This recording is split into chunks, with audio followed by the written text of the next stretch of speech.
I want to go ahead and get going this evening on a lesson that I'm titling You Have Heard That It Was Said.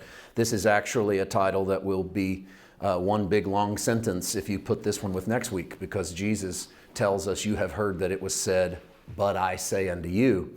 And so what I want to do is I want to look tonight at those moments in the Sermon on the Mount in which Jesus uses that phrase, you have heard it said, some derivative of that. It's not always word for word, but you get the point. And then next week we'll finish this little look, because there are several moments in the 5th chapter in which Jesus lays this out. Before we take a look at those, I just want to remind you of something we have said several times in the past in regards to the teachings of Jesus, but is really, really on display for tonight's lesson. And that is, Jesus frequently in his ministry, and particularly in the Sermon on the Mount, challenges our understanding of Scripture. And by our, I mean his audience. He challenges their understanding by saying, here's what it says, here's what you've heard, here's what was written in ancient times, but I say to you. And if we're going to be fair, we need to at least wrestle with what we would have thought if we were standing there and we had all of that Torah in our minds, and we had all of the teachings in our minds, and we had the ancient fathers in our minds, and this young minister, it's the best we can call it. He wasn't a rabbi necessarily. They called him rabbi, meaning teacher, but he wasn't formally educated in the schools of Judaism. And yet he's healing the sick and raising the dead, and he's making an impact with his ministry. And his response is, you've read this, heard this, saw this, and been taught this, but here's what I say to you. And I think it's easy for us 2,000 years later, and we're followers of a resurrected Jesus, to say, gosh, those dummies, they should have just took whatever. Well, how could they put Jesus on the cross? They should have been following every word he had to say. And that's easy for us to do. And it's not fair. But if we could put ourselves in that moment, what would we have thought if we heard Jesus say, you've heard it say. In fact, the chapter and verse would be this, but here's what I say. And I don't know what you would think, but I know me, and I know what I would have thought. And I would have struggled with that. In fact, I would have struggled with that just a few years ago, not just 2,000 years ago. Just a few years ago, I would have struggled with anyone even pointing out that Jesus said, you've heard it say this, but I say to you. Because I go, well, we must have misunderstood what we heard, or we must not be understanding Jesus properly. And that's worth going down that road, but I think what we all know is that Jesus challenged the way people thought about the word. And why? Just because he wanted to be cantankerous? Because he liked a good fight? Because he thought he was smarter than everyone else?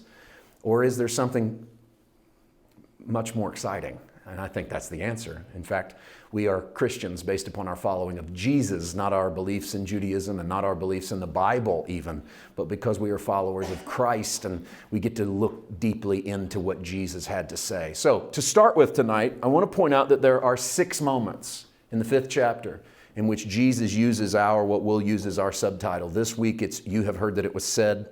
Next week it was, but I say to you. And I only use that so that you know we're not going to do all 6 tonight, so you don't freak out, because of course I'll have a good intro, big intro. I don't know if it'll be good, but it'll be long. Story of my Tuesday night.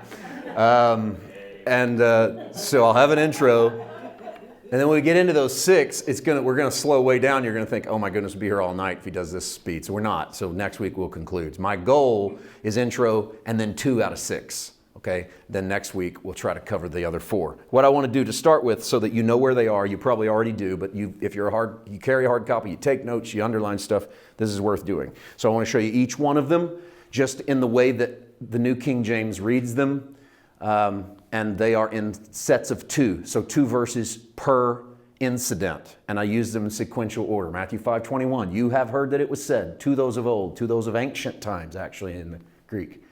You shall not murder, and whoever murders will be put in danger of the judgment. And this is all in all of this is in quotes, but there's also subquotes inside the verse, which means Jesus is actually quoting other material. He's quoting the 6th commandment, and he's adding the punishment for breaking the 6th commandment inside of the command. And so don't murder. Whoever murders will be in danger of the judgment. And the judgment, according to the Torah, was death.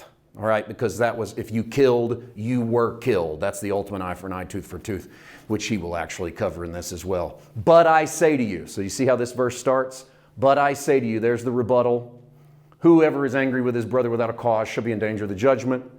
Whoever says to his brother, Rakah, will be in danger of the council. And I'm going to leave that because we're going to cover this tonight. Okay, so we're not going to spend a lot of time here right now. But that's your first set.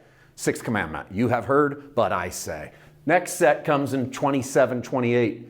You have heard that it was said to those of old, or to those of ancient times, you shall not commit adultery. Seventh commandment. 28. But I say to you, whoever looks at a woman to lust for her has already committed adultery with her in his heart. Second moment in which our subtitle is used, you have heard it said what? Don't commit adultery, seventh commandment. Doesn't give the requisite punishment, just lays it out there. We'll talk about why in a moment. He's on his way to something else. But I say to you, his rebuttal, of course, is not ignore the seventh commandment. Notice his rebuttal is never going to be to ignore it. His rebuttal is never going to be, it's not that important. We can do better. No, he always just takes it and then elaborates on it. So it's not as if he gets to the sixth commandment, murder's not that big of a deal, adultery's not that big of a deal, but he takes it to another level for a reason, and that's why we need to get into the but I say to you in each of these passages. The third moment is Matthew 5:31, 32. Furthermore, it has been said, and in this case, it wasn't that just that you have heard, but it has been said, whoever divorces his wife, let him give her a certificate of divorce. 32. But I say, whoever divorces his wife for any reason except sexual immorality causes her to commit adultery, and whoever marries a woman who is divorced commits adultery. This is the third one. This is the famous divorce passage Jesus deals with in the Sermon on the Mount, reaching way back into not the Ten Commandments here, but reaching back into the teachings of Moses, who writes of deep into the Torah about the certificate of divorce. Fourth set. Again, 33, 34. Again, you've heard that it was said to those of old or those of ancient times, you shall not swear falsely, but shall perform your oaths to the Lord. We'll get into where these are, chapter and verse, as we cover them. But I say to you, here's his rebuttal, do not swear at all, neither by heaven, for it is God's throne. Then there's more. We save that for next week when we get deeper into what that verse means. And so this is the moment where Jesus starts to speak about lying. But not merely lying. He expands it to the giving of oaths, to the swearing of promises, to the laying out, to attaching yourself to a truth. Okay? 38, 39, you have heard that it was said, an eye for an eye and a tooth for a tooth. This is probably one we've quoted as much as any of these, 39. But I tell you not to resist an evil person, but whoever slaps you on the right cheek, turn to him the other also. This is the fifth moment. The famous pull from the Torah in which reciprocity is equal to the attack. If I'm struck on the face, I strike back, etc. And he is going to overcome that. And then one more, 43, 44. You've heard it said, love your neighbor, hate your enemy. Love your neighbor is most certainly codified in the law. Hate your enemy is not. This is the one moment out of 6 that Jesus gives us something they had merely heard, but not something they had heard in Torah, just something they had heard. And when we get there next week, we're going to have to dig into the psychology of why love your neighbor has as its ante, hate your enemy. You don't even have to be taught that. You don't hear it in the Torah. You don't hear God say it. And yet, Jesus has heard it so much, he brings it up. Says, you've heard it said. Where'd you hear it said? And so sometimes we've got to be real honest about where we're hearing what we're hearing, and maybe we don't always attribute it to God. So Jesus doesn't say God said, but you've heard that it was said. You shall love your neighbor and hate your enemy, 44. But I say, and here's that final one, but I say to you, love your enemies, bless those that curse you, do good to those that hate you, pray for those that spitefully use you and persecute. There they are. Okay, I know we didn't do much with them because that's what we're doing this next 2 lessons, to really try to unpack what did Jesus mean when he said, you have heard it was said, but I say to you. We preface this entire thing. As you noticed, all of that's in 5. I walked through you sequentially. The only things we were skipping was the fullness of each story. Sometimes I would leave some verses off because there was a lot of stuff in there that we're going to get into as we take care of each of these. Otherwise, it's boom, straight shot. Jesus basically opens his sermon with the Beatitudes, salt and light, fulfillment of the law. You've heard it said, you've heard it said, you've heard it said. That's chapter 5. And it's just straightforward. And so there's a lot of challenging stuff in chapter 5. It's probably the most challenging portion of the Sermon on the Mount. But we skipped one of the most important moments if you're really going to understand the Sermon on the Mount. And Part of that's the Beatitudes, which we've done some work with, but we have not finished yet. I know we didn't cover all of them. We will. That's my plan. But the important moment we need is 5:17, because Jesus will show you in verse 17 what you need to know about everything that comes after it. Do not think that I came to destroy the law or the prophets. I did not come to destroy, but to fulfill. Now, we don't get this here, but we will get this later in his ministry when Jesus goes to the top of the mountain of transfiguration and they see Moses and Elijah, the very embodiment of the law and the prophets to a Jew. To a Jew, the law was Moses. The prophets are Elijah. We see God open the heavens in that moment. He causes Moses and Elijah to disappear. They get brought back into the heavens, and the voice from heaven says, "This is my son, hear him." And Jesus is the only one left on the field. And what James and John do is Peter, James, and John walk down that mountain with the knowledge that what they just saw was the absolute glory of God shining from the inside out, and that there's no one that can equal it, not the law or the prophets. And so that's coming up in the ministry of Jesus. To set that up, Jesus opens his sermon with, "Don't think that I have come to destroy or abolish the law and the prophets. I didn't come to destroy and abolish. I came to fulfill." Why would he open with, "Don't think I've come to destroy the law and the prophets," if he wasn't about to give you a sermon that challenged your understanding of the law and the prophets? The fact that Jesus had to say, "Now don't think I'm against it," must mean this sermon's about to convince you I'm against it. So I'm laying this out here at the beginning. So pay close attention to what I'm saying, because it's going to be unlike anything you've ever heard before. That's basically what Jesus is saying. And don't get it into your mind that I've come to do away with. I've actually come to redefine it. See, I don't believe that Jesus is elevating us past the law to the place that we can't do it so that we'll turn to Jesus as our Redeemer. I know that's kind of a popular way to teach the Sermon on the Mount. I don't think that's what Jesus is doing. It has him teaching beyond his audience. They're going to leave hopeless because he hasn't died on the cross. He hasn't resurrected from the dead. They can't do any of this if that's what Jesus is doing. And he might as well just tell them, like, forget it. You can't do it anyway. You're going to need the day of Pentecost and the outpouring of the Holy Spirit and the resurrection to even come close.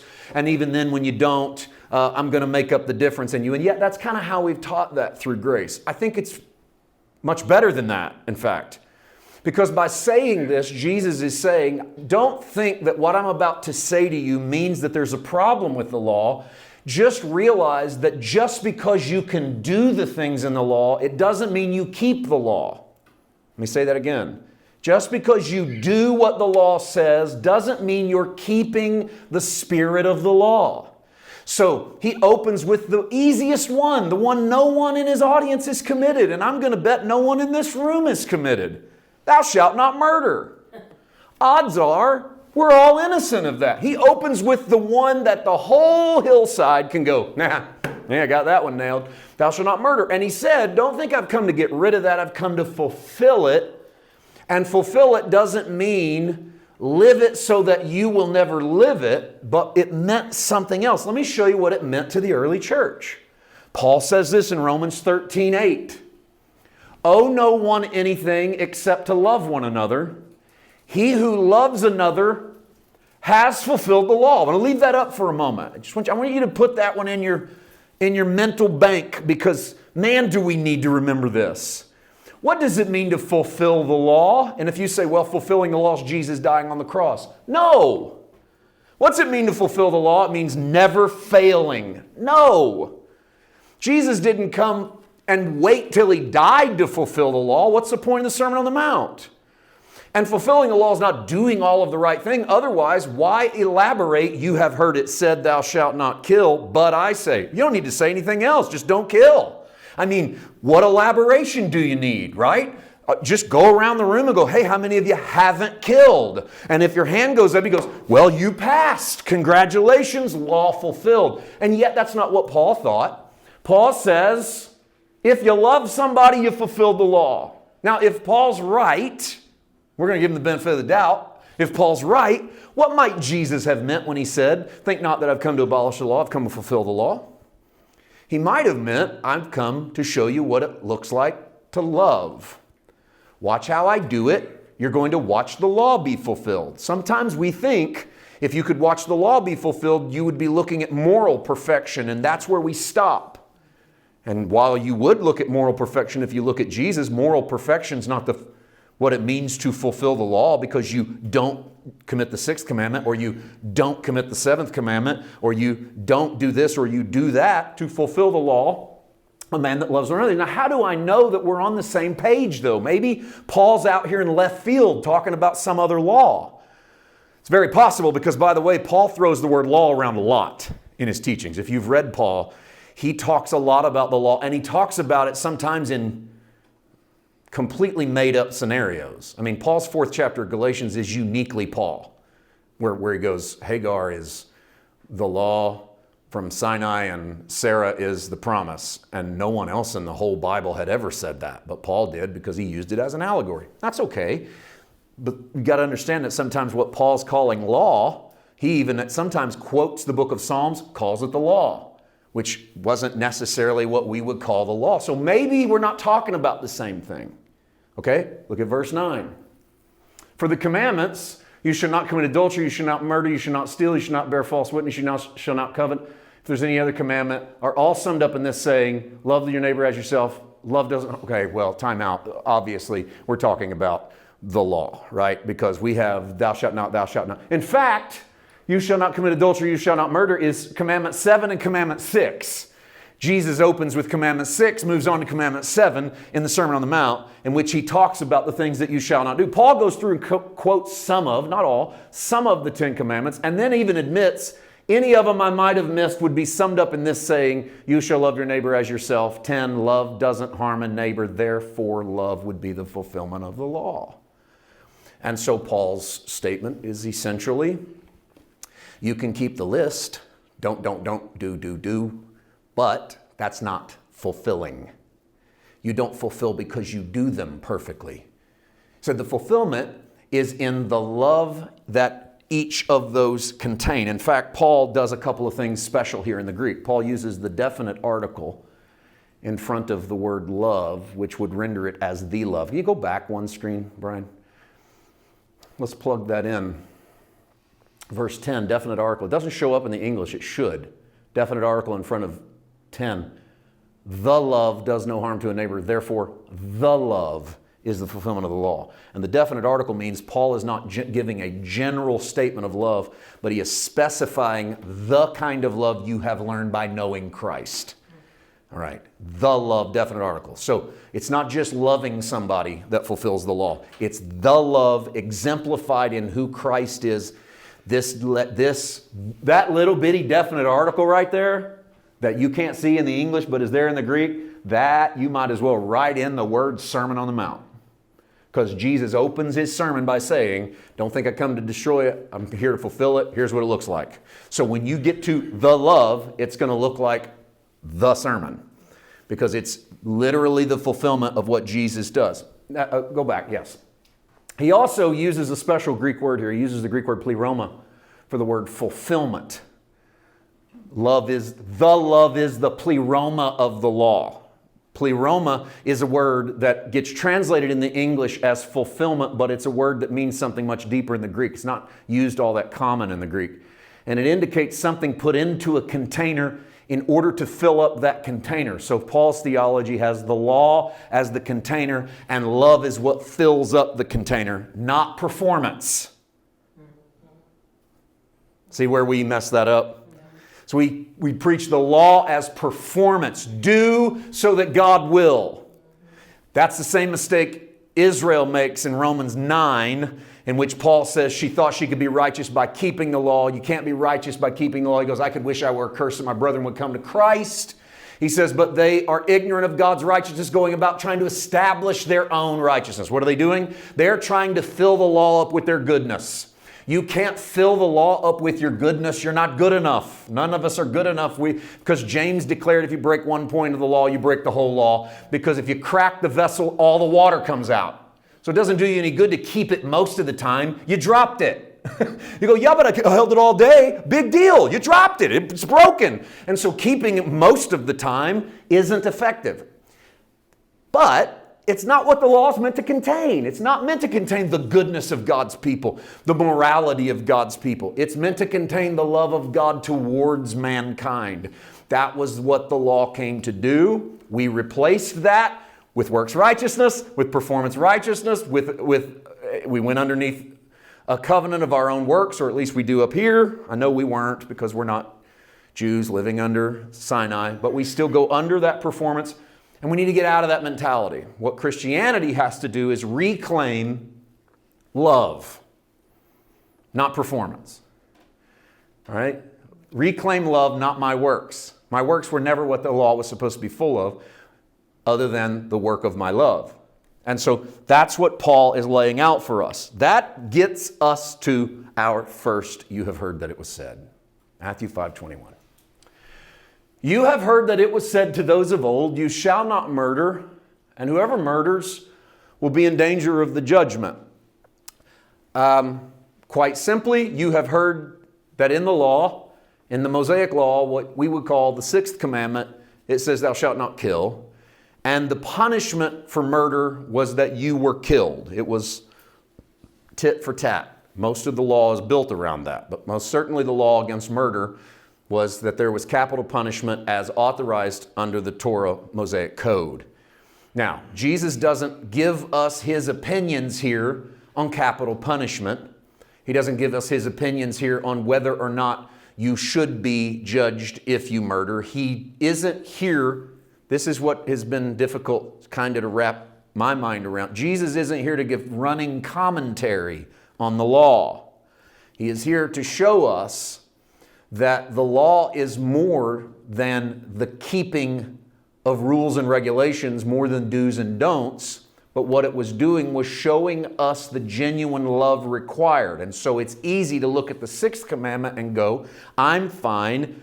If I think performance is what makes me fine, I'm fine. I haven't broke the sixth commandment, right?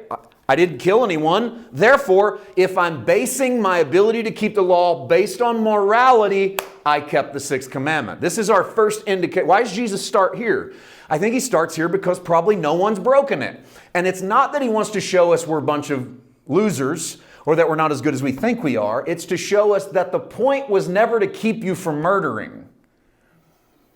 Although that's not a bad idea, to keep you from murdering. The point is that while if you replace the law with the ability to keep it to the letter, you might miss the spirit of that law. And the spirit of that law is not just don't kill your brother. The spirit of that law is your brother. See how we can mess that up? The spirit of the law is not I look at that and go, I didn't murder, so I'm fine. Who cares what I said about him, did to him, thought of him? Doesn't matter. I didn't kill him. And all you got to do is keep the law, and that makes you righteous. You go, whoa, whoa, whoa, no. Keeping it doesn't make you righteous. But I don't even know if we know what keeping it means. And so Jesus is saying, let me show you what keeping it would have really looked like and what it really looks like. 22 says, but I say. So here's Jesus now showing us what it would look like to really fulfill the sixth commandment. I say to you that whoever's angry with his brother without a cause shall be in danger of the judgment. Without a cause is tricky because it's not our oldest trend. That baby doesn't show up to about the 4th century without a cause.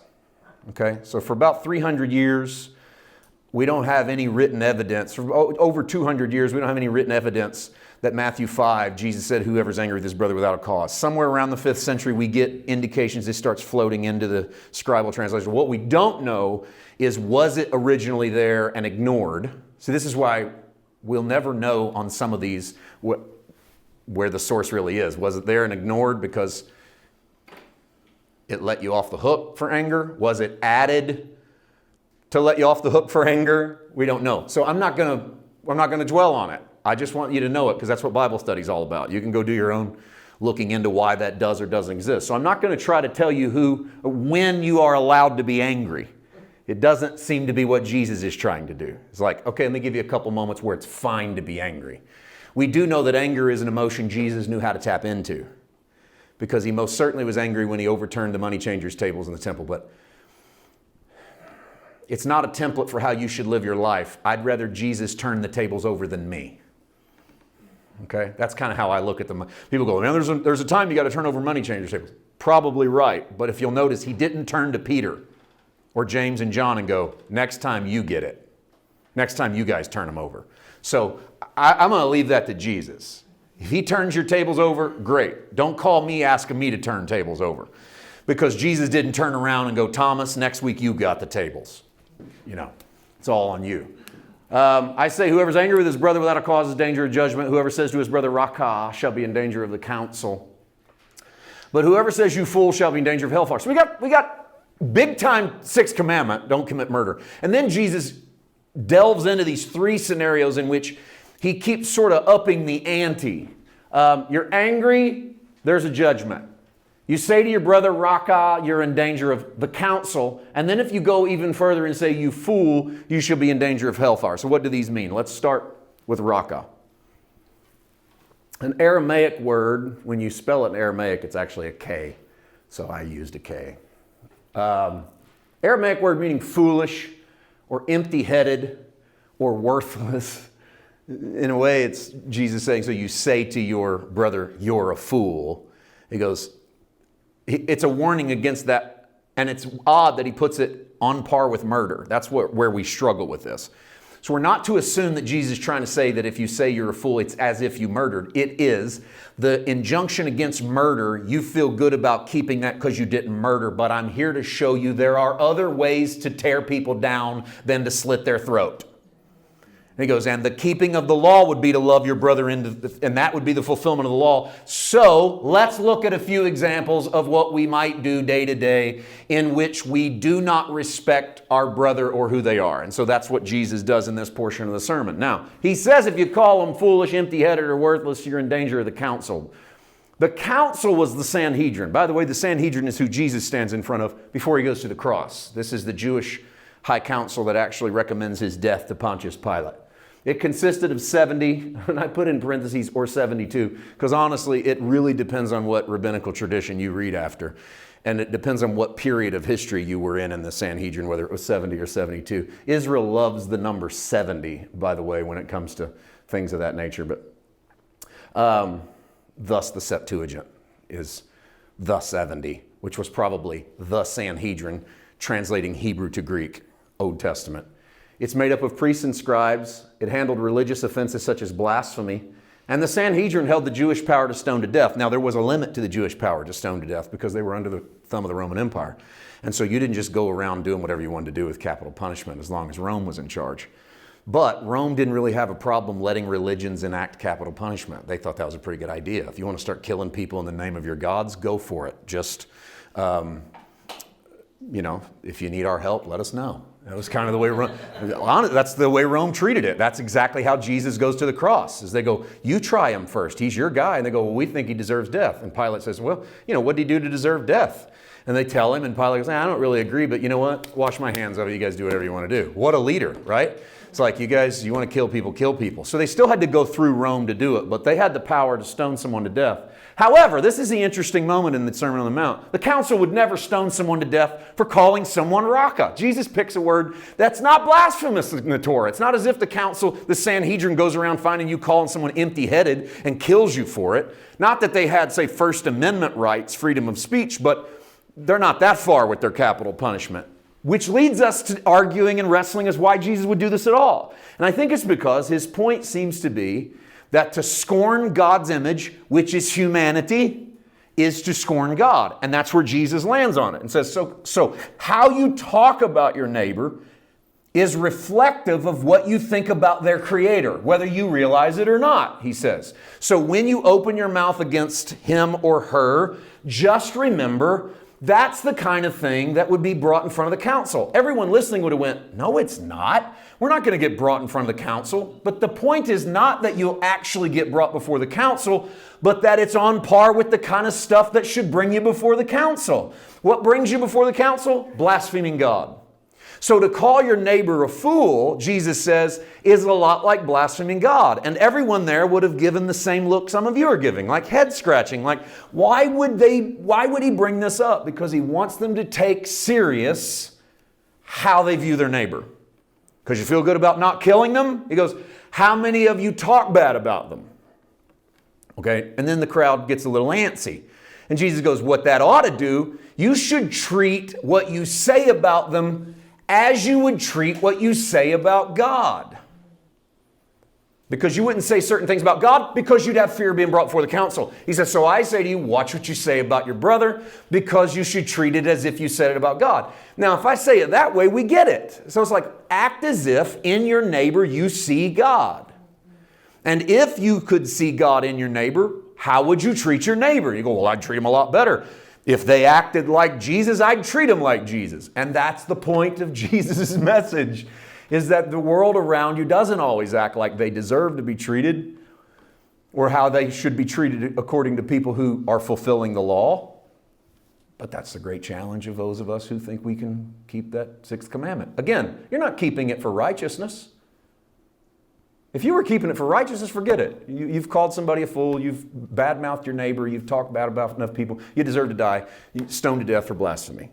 Again, the Sermon on the Mount is not about you doing these in order to make heaven. It's what happens to those who know heaven is in them.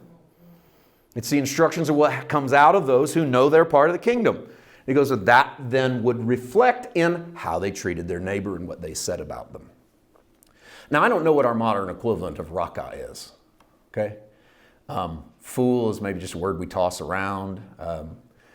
I don't know what, I don't think the point is that it's some sort of like individual word. I do think that we have to be careful with how we treat the people around us, with how we treat our neighbor. Listen to one of the guys that were standing there is Peter, and Peter gets it this way in 1 Peter 2:17. Very, 4 little sentences. I know there's a lot of context here, but we only have so much time.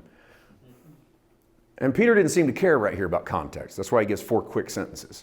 He's given his own mini Sermon on the Mount. Honor all people, love the brotherhood, fear God, honor the king. Now, what's fascinating about this is look at who gets honored. The very beginning is honor the people. What's the very end? Honor the king. Those shouldn't be the same honor, right? Peter has been fully indoctrinated by Jesus, or he wouldn't write this. Because you don't put people on the same pedestal that you put royalty. He learned that from Jesus. He goes, so show the respect to your brotherhood that you would show to someone who you believe deserves it. You believe the king deserves honor. He goes, what if you were to give that same honor to the people? Where did Peter get this? I think he got it at, if you say raka, you go before the council. It would be the kind of thing in which you honor those, whether you believe that they are worthy of that honor or not. And that is part of the challenge of living out Christ in the world, is that honor. Now that's not it though. That's not the last of those in Matthew 5:22. So go back. I say to you, whoever's angry with his brother without cause, danger of judgment. Whoever says raka, danger of the council. And then one more. Whoever says you fool shall be in danger of hellfire. Okay, here we go. Not only is it the last of the last, but it's got hellfire thrown in there too. We know that's good stuff. You fool is the Greek word moros. And I really wonder if we derived the English word moron. I don't know, but I would have just my little working of Greek and Latin. It usually ends up being somewhere in that ballpark when you start to see a word so close. It's like the Greek word porneo, which is where we get the English word that ends up being pornography. But porneo from the Greek is sex outside of marriage, namely prostitution. And so what ends up happening? We derive a word. So a lot of times if you'll run words back into their root, you'll get a reason of why we landed on it. So moros is you fool, but it's insipid or dull. And here's the important part. Occasionally with the connotation of low and deplorable character. So to call someone raka was to call somebody a fool, but this phrase in the Greek, you fool, moros, is to impugn their character. It's not just to look at them as if maybe they're not intelligent or maybe they aren't worth it, but to actually impugn the character of an individual. And then Jesus uses the phrase, shall be liable to enter Hinnom's vale of fire. Now you might wonder, why doesn't Paul put hell right there? Why did Paul type in Hinnom's vale of fire? And I'll tell you why. Because the word hell doesn't exist in the Greek. Not in the way most people in the church are pretty sure it exists, which is a 4-letter word that means the spot in the middle of the earth where people burn forever and ever. That is a theology that wasn't birthed through the Greek word Jesus is using here. What Jesus refers to is Gehenna. Capital G, E-H-E-N-N-A. Why capital G? Because Gehenna was an actual place. A valley outside of Jerusalem that was constantly on fire with refuse, sewage, and the dead. You didn't build your house in the Valley of Hinnom. However, there was a potter's field at the edge of the Valley of Hinnom where the poor and the stranger were buried, whose families were either unknown or didn't have enough money to bury them.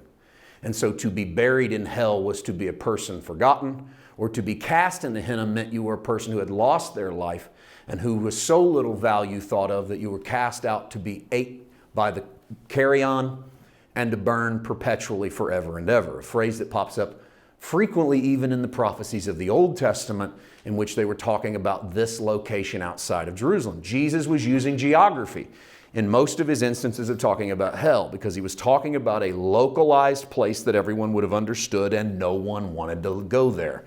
You didn't go on vacation in Hinnom's Vale. You didn't hang out in Hinnom's Vale. If you were there for wrong reasons and you got out as fast as you could. And it's interesting that Jesus then says, so if you impugn a man's character, you bring upon yourself as if you lived in Hinnom's Vale. It sounds to me like if you impugn a man's character, you're probably going to bring on the hell that comes by impugning a man's character. And if you've ever impugned a man's character, you know that it's pitching your tent in the valley of hell because there'll be something that kind of bounces back on us in response. Now, does Jesus mean you can't use certain words?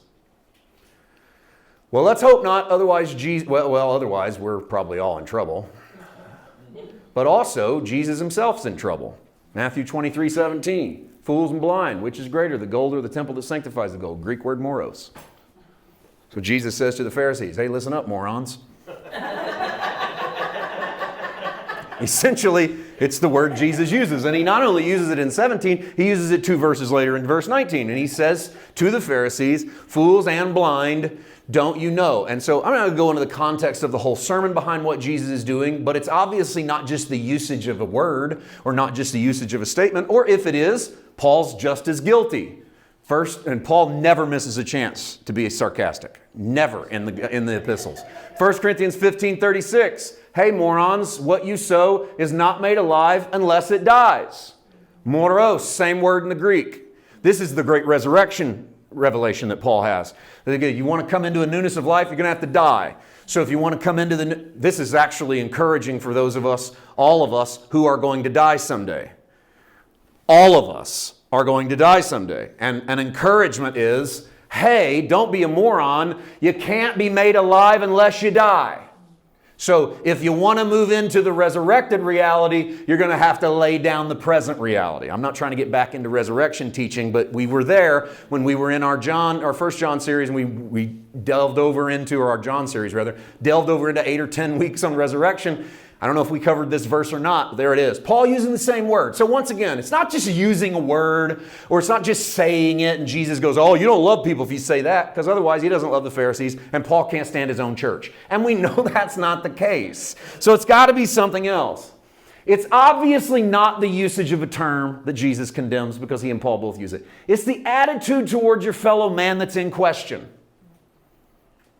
It's literally in here, out of here. That's why Jesus said, out of the abundance of the heart the mouth speaks. And so what's in here, as it comes out there, it's kind of tough sledding to realize that Jesus quotes the 6th commandment in front of this. Thou shalt not murder.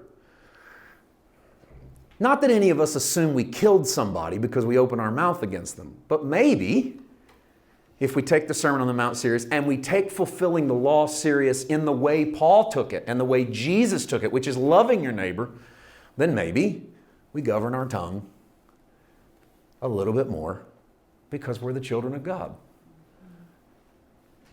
That's worth thinking about. I know it's worth me thinking about.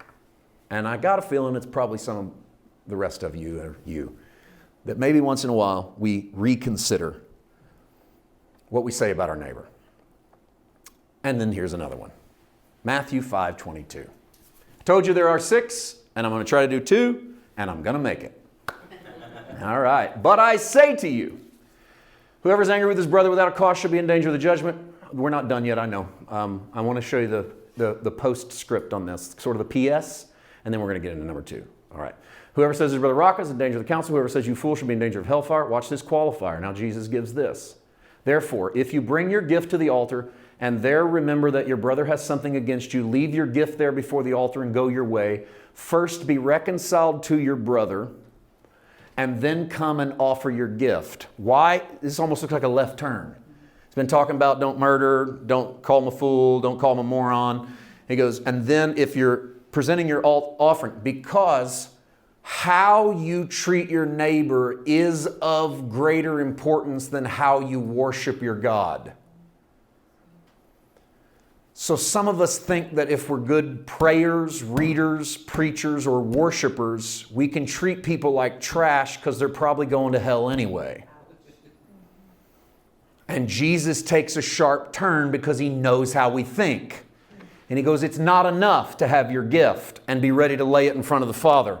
If while you're laying your gift in front of the Father, you realize it's been a week full of raca and moron, then maybe it's time to lay your gift down, go your way, reconcile to your brother, then come offer your gifts and your talents and your anointings and your word and your testimony and whatever it is you have. And what you have is great, but what you have doesn't define you, and it's not the limits of your salvation.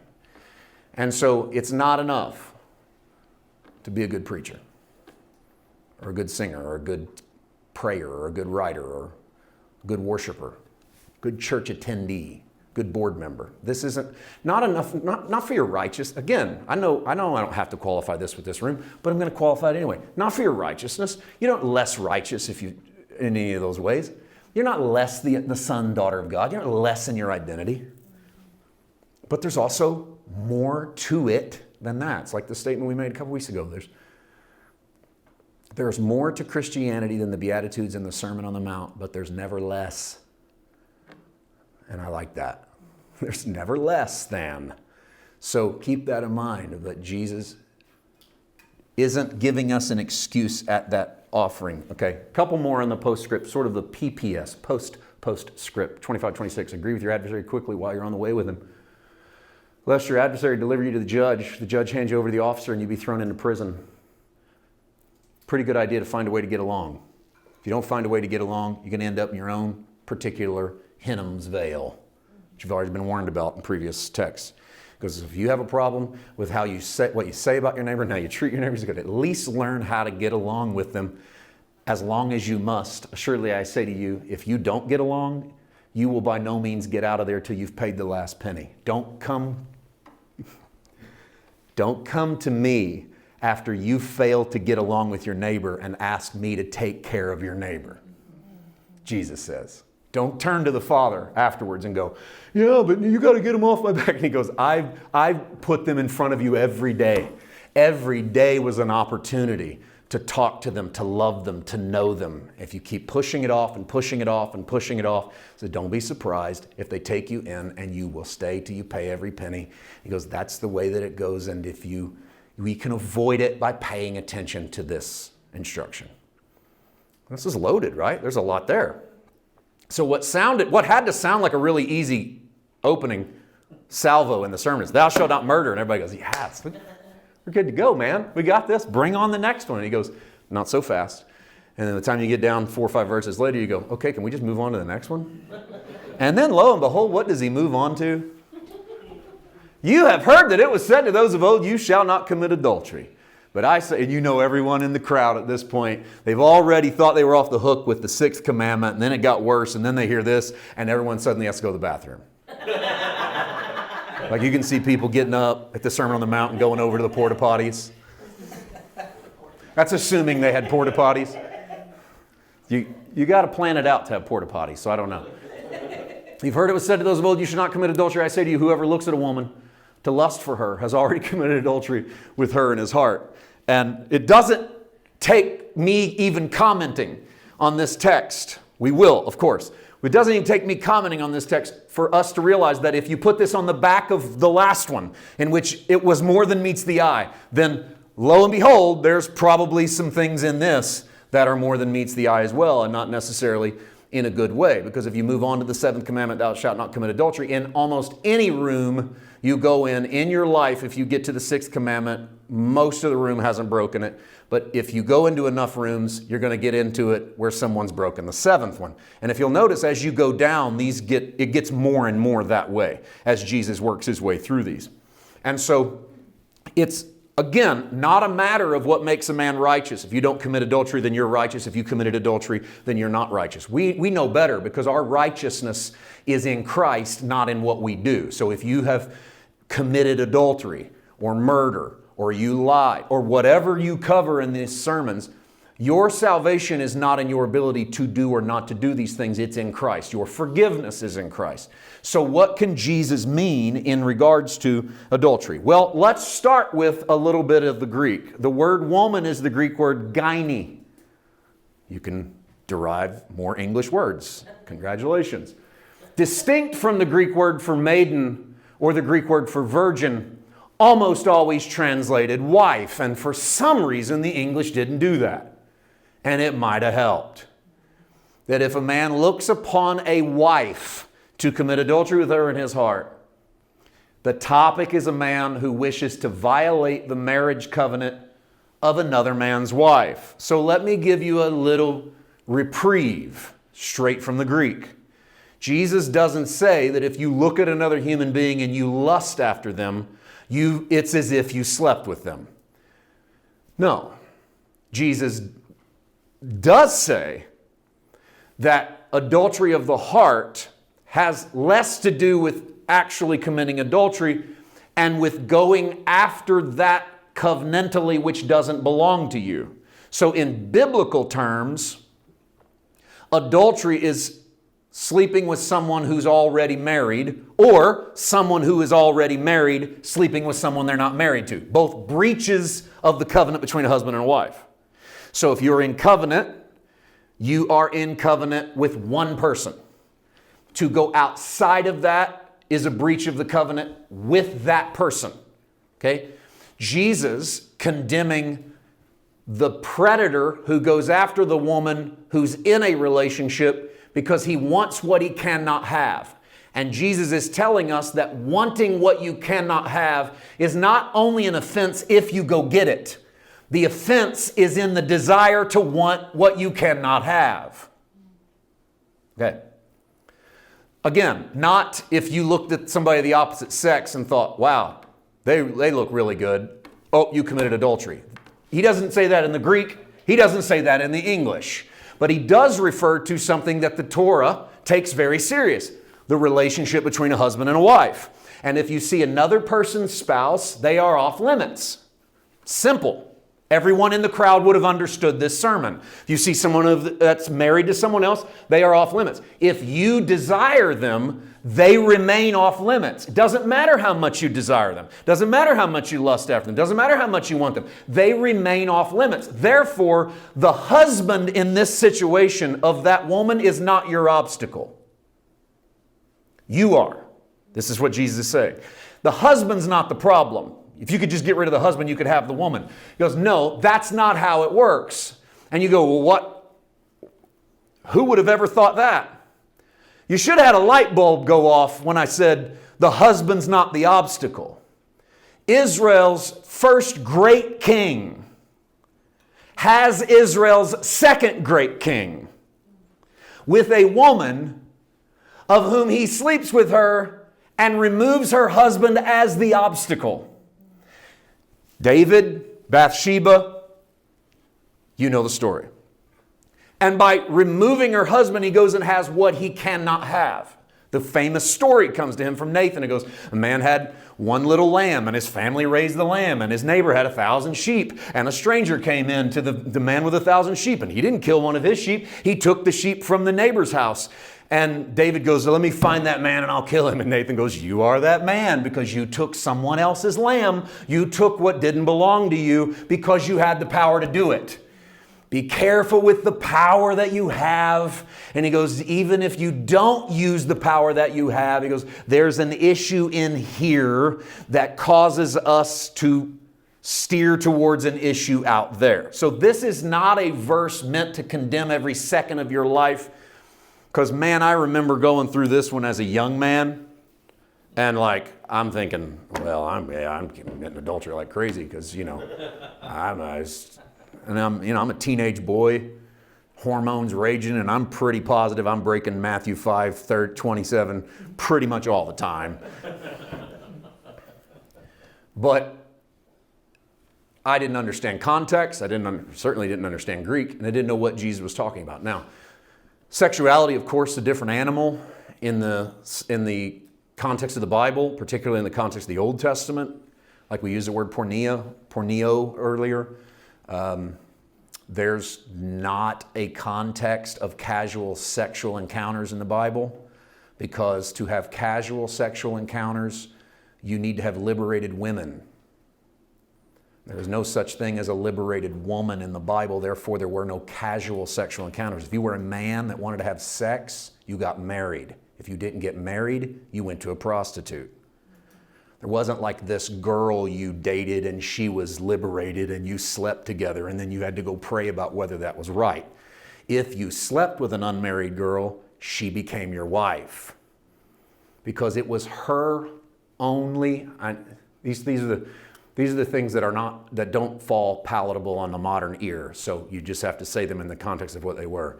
Marrying a man was the only upward social ladder for a woman. There was no other upward mobility for a woman. So she married, and she tried to marry well. The better she married, the higher she could move up the ladder. Didn't marry, don't move at all. Maybe even move downward. So there were two Greek words. One was a female prostitute and the other was a male prostitute, because there were sexual encounters in the ancient world that would involve paying a female, and there were sexual encounters that were involved in paying a male, and the male was actually rarely paid. And most of the time the male was a teenage boy or a boy, and almost every prostitute was a slave. And so they were indentured for the purposes of sex. When you get to Romans 1, that's what Paul's hammering at when he goes to work on sexual immorality under the Roman Empire. Because it was filtering over into the mentality of the church that if it was socially acceptable there, maybe it was socially acceptable within the church. And Jesus had other plans. So you go, what were Jesus' plans? Covenant. God functions his love within covenant. And that was his plans for us. And so to look outside of covenant, don't try to knock the obstacles down. Realize that the obstacle is probably going on in here, which leads me to this.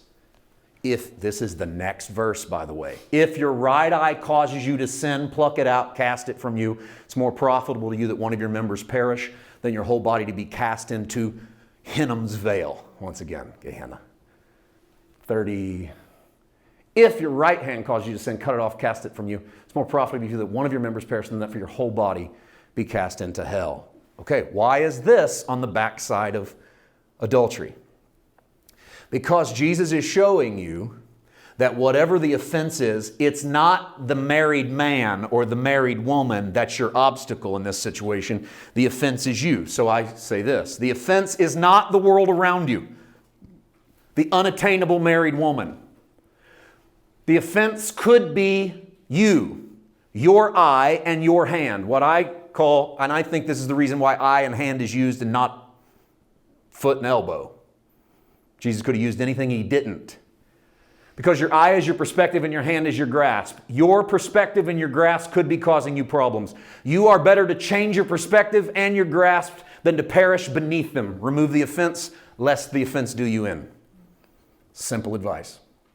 So you look around you in life and you see the issue, you see the stuff your heart longs after. It goes, a lot of what if your heart longs after that which you cannot have, don't go try to change the world so you can have it. Go change you. Because if you change you, it's a lot easier to change you than to change the world. The world isn't going to change for you. If you look around at your life and you go, man, things aren't going well, let me give you some advice. Hope that it's you. Because if it's not you, there's nothing you can do about it. But if it's you, there's something you better do about it. Right? So if stuff goes wrong in my circle, mind, marriage, life, money, body, I hope to God it's something I'm doing wrong. Because I got a hand I can cut off and an eye I can pluck out. That's what Jesus... Okay, if you ever wondered if Jesus utilizes metaphor and allegory, you better hope so. This is proof, right? What good would it do you to poke out eyeballs and chop off hands in the grand scheme of having a heart issue? Nothing. Wouldn't do you any good. And so Jesus is speaking in terms of allegory. If that which separates you, that which causes you that obstacle, if you can remove it, remove it. Why? Because if you don't remove it, it goes to work on removing you. You go, yeah, but I'm a saved person. None of that stuff should matter to me. You are the righteousness of God in Christ. Nothing's going to change that. You are His son. You are His daughter. You are forgiven.